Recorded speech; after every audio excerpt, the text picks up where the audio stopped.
قال لي إيران لحمو نتمنى قال لي سر جغرافي سياسي إيران بو قناعتكم بخوان دكارن هم برسكريكي خوان شارع سبكن بخوان قناعتكم تكارن بإرادة خو بسياستي خو بالروا ببن هزن مداخلة للداردا أو تجربة روشلاتي ناوين هيا لهر ولاته كده كم مداخلة بويا برسكريكي قالان شارع سرنا بويا بلكي قال هشتا قربانينا و چونكي هزن دركي ببروجه و بلاني خوانتين بپروژه و پلان خوی کوچوا کی دیار بکن کسک دیار دکن که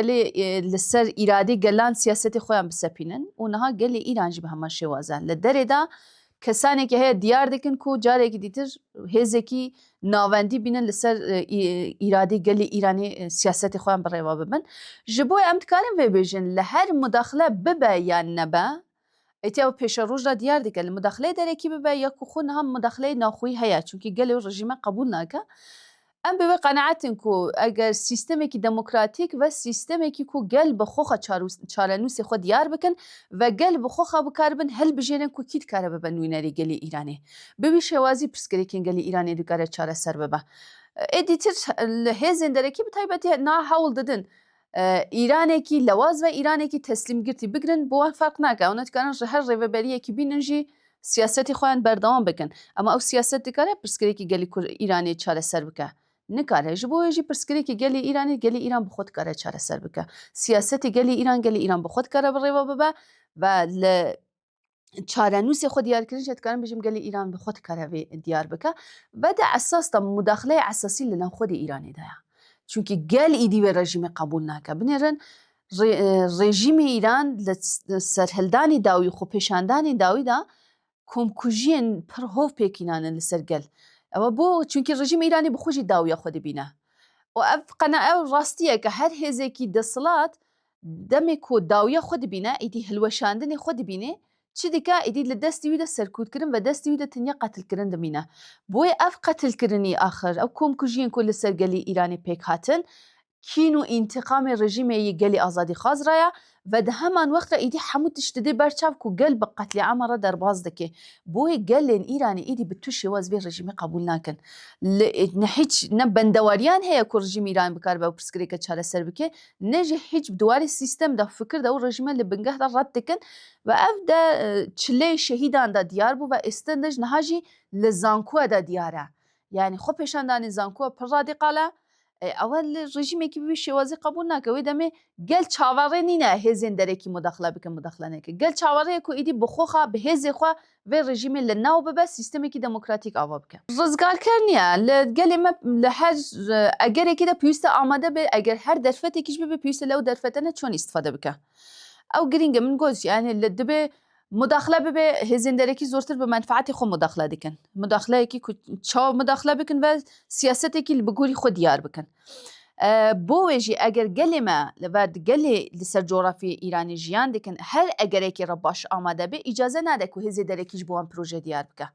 و هر اگر کی را آماده به اتوانه لو درفتنه استفاده بکن رژیم لواز ده و ناکوکی که در نوبین هزین دسلات دایا لیدانی کل ایران ناکوکی در نوبین هزین دسلات را هزین درکی و دولت نتوی ایران لسر حرمی بخویان مترسی دبینن هیریشی که بیشه وازی پیک دینن بویج اول دبه کو به درفته کی جبو گلان چونکی لوازی رژیم چه دبه و گله کی کو رژیم بتوشه واس قبول نکه چونکی رژیمی کی دسلات و رژیمی کی هر روز هوانه قتل دکه بوی گل دکاره لعو درفته استفاده بکه اما اجازه نده که هزی درکی بوی سیاست دیار بکه اجازه نده که هزی درکی بوی نونر دیار بکن گل پیوسته بخون نونری خود دیار بکه بوی استکارم بیجم لهر اگر گل آماده بید دکاره لهر فرصتی که استفاده بکه گل ایرانی بالصالایه بطیبتی پشتی که رژیم اسلامی هات سرکار گل ایرانی بدیلی که زور داوه یعنی نها و اگر ایرو به دهان جار خو پیشاندان و قتل عام چی بونه گل خواست که ایران داخوازی گل ایرانی قبول بکه و به شوازی که دموکراتیک مافی گلان قبول بکه داخوازی گلان قبول بکه و ناسنامی گلان قبول بکه بداخل رژیم ایران به تو شواز برسفی گل ندا و تنیا برسفی گل و بکو قتل عام بکه سرکوت بکه ایدام بکه اشکنجه بکه و به شوازی نه گل ایرانی به تو هیوایی که ویل رژیم ایران نمایا پیوستی به پیشنگی که به هز هیا پیشنگ یعنی ایدی پیشنگی که نه به دولتی که مرکزی پێشێنگی کومە گوت یعنی ببێ ڕێبەرێن ئەوێ کولی ئیرانێکی دموکراتیک چاو بەڕێوە ببن ئیرانێکی دموکراتیکیژی کارە نە ئیدی هێزێکی لە دەرێدا دیار ببێ هێزێکی مرکزی نا چونکی مرکزی بووینی ئیرانی دیکتاتۆری بخۆڕادینە بە هێزێن گەلان کوتکەرە دی ئالتەرناتیڤە بەدیلێکی بەهێز لازمە ئەم لەسەر وێ کار دکن کۆ پێویستی بە جەبهەیەکی دموکراتیکی ئیرانی پێویستە بەرەیەکی دموکراتیک جەبهەیەکی دموکراتیک بە هەموو ئۆپۆسیۆن و خاوەن زیهنیەتێکی دموکراتیک و ئازاد لەو جەبهەدا کار بکەن لە ئەو جەبهەدا دکارە بە ئالتەرناتیڤێکی بەهێز ئالتەرناتیڤێ بەهێز ئیدی گەلین ئیرانی بخۆیان دیار دەکەن کی دیار بکەن کوان بەڕێوە ببە بۆیە نەها بۆ ئیرانیدا ئالتەرناتیڤێکی بەهێزیە دموکراتیک پێویستە تا ئاستێکی و زەمینە چێ بێت تا ئاستێکی هەیە بەدەهان ڕێبەرێ بێت تێکوشینێ لە ناو زیندانی ئیرانێدانە بۆیە ئەمتکارم بێژین ئیدی ڕێژیمێ وێ بەوەی حالی نەمینە بەدیلی وێژی ڕێبەرێن وێ تێکوشینی وێ دەربکەون وتێ تۆمبارەك نونەرێن هێزێن دەرەکیە تایبەتمە لە ڕۆژاوای کوردستاندا دیت ji bo mafî gelê Kurd îradî gelê Kurd li nav bibin hemû hewldaniyan kir ve hêrişekî pir cidî li ser îradî gel li Sûriye çêbû ve li ser gelê Kurd çêbû di şexsî gelê Kurd re êrişekî bû li ser gelan li ser pêkwajiyanî gelan li ser îradî gelan li ser îradê jinan hêzê derekî bi tu şêwaz naxwazin ku îradî gel hebe sîstemê ku em bi nav dikin sîstemê konfederalîzmê demokratîk ku hemû gel dikare bi şêwazekî demokratîk xwe navda îfade bike ئەو سیستەمە قبول ناکەن هێزێن دەرەکی کو ئەو تۆمبارەك نونەری ئەو پەرگالەیە نونەری ئەو زیهنیەتە نونەری ئەو سیستەمەیە بگۆرەیە هێزێن دەرەکی بە ڕۆژهڵاتی ناوین نەتەو دەوڵەتێکی مرکزی ببێت چونکە ئەوە دیزاینێکی نۆ دیزایانی نۆ لە سەد ساڵێ نۆدا نەتەو دەوڵەت بگۆرەی خۆ جارێکی دیتر دیزاین بکەن دەوڵەتێکی مرکزی دروست بکەن ئەو دەوڵەتە مرکزیە خزمەتی هێزی دەرەکی بکە ئیتی مافی گەلان لەکوێدا بۆوان خەمنینە ئەو زۆر ڕۆن و ئەشکەرە ڕۆژاوای کوردستان بوو لە بەرچاو چونکی تەنیا ڕۆژاوای کوردستان لەوێ حەدەف نەبوو هەوبەشی گەلان لەوێ دەرە حەدەف بوو پارادیگمایەکی ئازاد لەوێ حەدەف هاتگرتن بۆیە ئیرانێکی مرکز بە تو شێواز نکارە خزمەتی گەلان بکە جۆرافیە ئیرانی جۆرافی و پڕ نەتەویە پرچاندیە بە تو شێواز مرکزی بووینی ئیران نکارە پرسکرێکی گەلان چارەسەر بکە ئەگەر مرکزی بووینێ ئەوان بەحس دکن مرکزی خۆی دیار بکەن تەنیا هێزێکی دەسەڵات هێزێکی دەسەڵات ڕادکن هێزێکی دیتر دینن و ئەو هێزە تەنیا خزمەتی خۆیان بکە ji بۆی مافی گەلان بۆی خەمنینە بۆیە ئەم دەبێژن گەل پێویستە بخۆی خۆ ئامادە بکە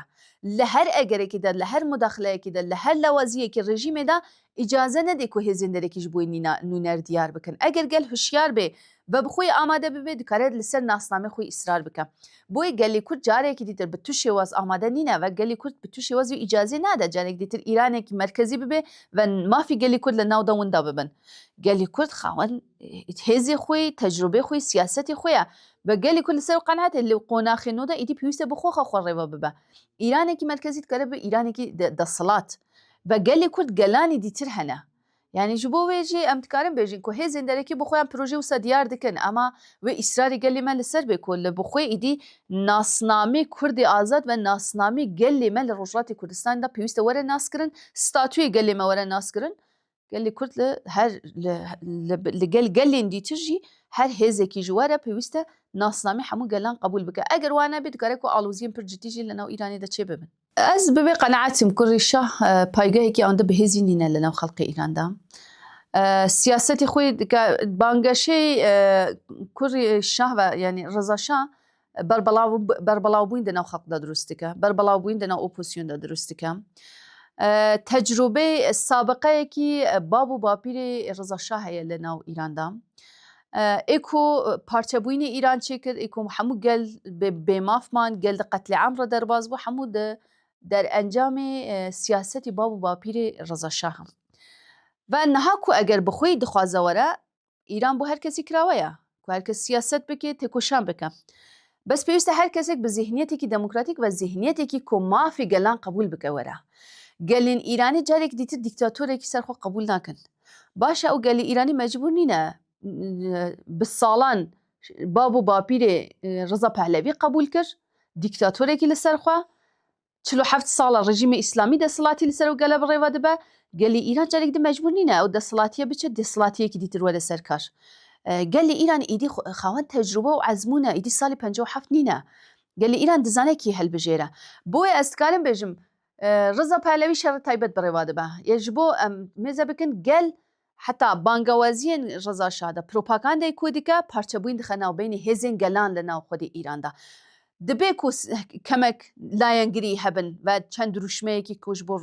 Reza Şah davêjin. Ama Reza Şah nikare bibe nûnerê gelan li Îranê da. Çünkü ne sabiqeyê heye, ne hêzî heye, ne xawen ew zihniyetê ye. Xawen zihniyetekî netewperest e ve xawen zihniyetekî mêrsalar e. Bi ew zihniyete bi tuşê wez nikare bibe alternatîfekî esasî. Ve eger gotim yani Îran ji bo her kes kirawe ye ku siyaset bike ama gel ne mecbûr e her kesî hilbijêre. Ve eger em bibînin duênê ku lêdwanê Reza Şah derket li dijî etilaf yani dijî hevgirtinê ehzabên Kurdî ew zihniyetê xwe li êste de diyar dike. Binêrin li niha da hêşta nehatiye serkar leşkerkişî dike ji bo Rojhilatê Kurdistanê.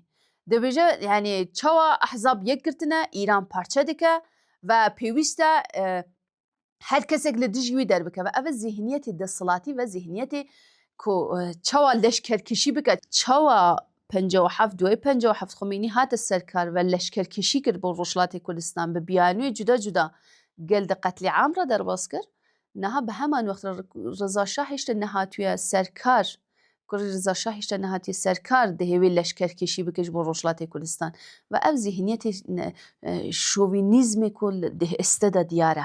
Bo wê nabe ve min divê dibêjim pêwîst e hemû gelên Îranê li hember wî şiyar bin. Çünkü hiç proje planî nîne, hiç alternatîfî nîne ve xawen ew zihniyete nîne ku bibe cewabgû ji bo gelên Îranê. Bo her kesek mecbûr e îradî gelî Kurd, nasnamî gelî Kurd, hebûnê gelî Kurd qebûl bike. Gelî Kurd dikare ayendeyekî, demokratîk ayendeyekî azad ji bo Îranê diyar bike. Eger gelê Kurd li her hêrîşekî re rûbirû bibîne hiç gelekî dîtir jî nikare bigêje azadiya xwe. Bo her kesek pêwîst e bibe qenaet be her kesekî ku xwe jî bo çawa li nav siyasetê Îran da bicî bike Îranî no da pêwîst e hemû îradî gelan li ber çav bigire. Vegerne gelê Kurd bi tuşê wez êdî serê xwe çawa baw û bapîrê Reza Şah re netewandiye niha bi heman şêwez jî bi kurê Şah re natewîne ve li hember wî jî pir radîqal wê têkoşîn bike. Bo êdî hiç xawen hêzê xwe ye, xawen siyasetê xwe ye gelê Rojhilatê Kurdistan. Ve ev hevgirtine bo wan diyar e bo xwe zerbeyek dibînin, êtî dikarin bo xwe zerbe dibînin, çawa dibînin ev îradî xwe yan e. Ama ev dikare bibe hevgirtinê gelên Rojhilatê Kurdistan dikare bibe pêşengatî ji bo gelê Belûç û Ereb û gelên dîtir jî ku çawa hev bigirin ve çawa gel li hev bigirin vê carê. Ve ev diyar e êdî zihniyetê desthilat, zihniyetê şovînîzmê wan bi tiştekî wara amade nînin û amade jî nabin. Gelê Kurd li tarîxê de xwe da netewperest nebûye ve îradî xwe li ser gelekî dîtir nesepandiye. Gelekî ku hemîşe li ser coğrafyê xwe jiyan kiriye ve deriyê kirawe bûye ji bo her gelekî dîtir. Ve dikarim bijim gelê Kurd bi jiyanî hewbeşiyên gelên dîtir ra hiç pirsgirêkekî gelê Kurd nîne. Xawen zihniyetekî ku dikare li gel her gelekî jî jiyan bike. Bo li qonaxê niha da ku hêrîşekî li ser gelê Kurd, hêrîşekî li ser nasnamî Kurd heye. Bo çünkü Kurd bi pêşengatî bi jiyanî hewbeşî gelan ra dike, jiyanî xuşkûbiratî dike. Ji bo her kesek dixwaze nasnamî Kurd li nav bibe, bo ku ew hewbeşiyê gelan çêne bibe li ser coğrafiyê Rojhilatê navîn da bi taybetî. Bo nasnamî gelê Kurd ew qas hedef digirin. Çünkü ê ku pêşengatî dike, ê ku jiyanî azad re îsrar dike, siyasetî demokratîk da bi îsrar e gelê Kurd e. Boya hemû êrîş li ser nasnamî Kurd heye. Li ew qonaxa de yek em pêwîstî dibînin ku gelê Kurd bi rihê welatparêzî, bi rihê yekîtî nasnamê xwe biparêze, hebûnê xwe biparêze, zimanê xwe biparêze, çandê xwe biparêze, bi nasnamê xwe azad, bi hebûnê xwe azad dikare li gel gelên dîtir jî jiyanî hewbeş pêk bîne. Eger gelê Kurd nikare bi nasnamê xwe biparêze, nikare jiyanî hewbeş li gel gelê dîtir jiyan bike. Boya em bi wê dibêjin yani niha da gelê Kurd wê li evekî netewperestî de îsrar neke. Me got yani statûyê xwe wê bi dest bixîne statûyê xwe da bi îsrar bike, îcaze nede hiç kesek li ser îrade gelê Kurd siyaset bike ve desthilatî bi rêva bibe. Ama di heman wexta wî gelê Kurd li gel gelanî dîtir jî jiyan bike. Baş e ew qas bajar hene gel bi hevdira jiyan dikin. Wê çawa mesela ew li nav biçe? Nabe ku gelên Kurd li gel Tirkiyên Azerî jiyan dikin. Gelê Kurd li gel gelên Ereb jiyan dikin. Gelê Kurd li gel bawerî û çandî cuda cuda jiyan dikin. Kurdistan xawen pirnetewî ye li niha coğrafî ku em weke Kurdistan bi nav dikin. Asûrî heye, Ermenî heye, Tirkî Azerî heye, gelên cuda cuda heye. Gelê Kurd ببێ ئەو نینە کە وان گەلانە هەموو لە کوردستانی دەرخینە کوردستانێکی ئازاد ئەمە دناو کوردستانێکی ئازادش هەم گەلین دیترژی دکانن بە هەبوونی خۆ بە ناسنامی خۆ ژیان بکەن ji bo em bê qeneatin gelê Kurd bi netewperestî wê ser nekeve vê jî nake gelê Kurd nakokî hene şerekî taybet heye ve ew şere taybete zor kes bi daxa wek dikevin li jêr bandorê ew şere taybete jî pêwîst e her kes li ew zihniyete bireve li Rojhilatê navîn de li Kurdistan da bi zihniyetekî demokratîk li gel gelên dîtir jiyan kirin ama her kes bi nasnamê xwe jiyan kirin dikare siyasetekî demokratîk ve sîstemekî demokratîk bi rêva bibe ji bo Kurdistan çende demokratîk be ew qas dewlemend dibe ew qas rengareng dibe ve Kurdistan dikare bibe modelekî nû olguyekî nû hem bo gelê Kurd ve hem bo gelên ku li Kurdistanê de jiyan dikin ew olguya dikare bibe olguyekî cîhanî ku çawa gel bi hevdira jiyan dikin û em li ser vê bi îsrarin li Rojhilatê Kurdistanê de jî li hemû ciyê ku gel bi hevdira jiyan dikin ferq naxin navbênî gela her kes pêwîst bi nasnamê xwe bi hebûnê xwe ama di heman wextê jî çawa bi hevdira jiyan bikin em bi vê de jî bi îsrarin û em vê wek hem zerûriyet dibînin hem jî wek siyasetekî demokratîk di vê de dibînin û em bawer dikin gelê Kurd jî li ser vê esasî bi îsrar be û têkoşînê xwe ji li ser vê esasî bi rêva bibe.